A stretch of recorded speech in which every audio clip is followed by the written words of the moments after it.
Sa loob ng ating tahanan, madalas na iniisip natin na pantay-pantay ang lahat, na lahat ay may parehong tungkulin at responsibilidad.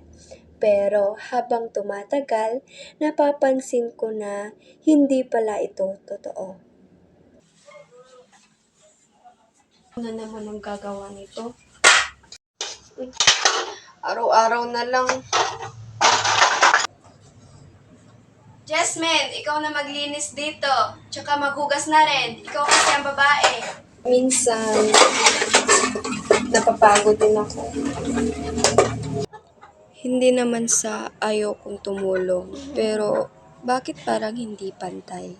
Tanong ko sa sarili ko, bakit ang gawaing bahay ay nakabase sa kasarian? Bakit may inaasahan sa iba at may hindi? Hindi ba dapat lahat ay may responsibilidad? Tara ate, tulungan na lang kita. Kapag nagtutulungan, gumagaan ang gawain at higit sa lahat, nabubuo ang respeto, pagkakaunawaan at pagmamahal sa pamilya.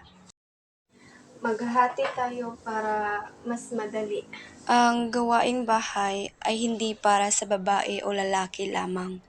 Ito ay responsibilidad ng bawat isa. Pag may pagkapantay-pantay, nagiging mas maayos ang samahan sa loob ng tahanan. Dahil ang tunay na lakas ng isang pamilya ay nasa pagtutulungan.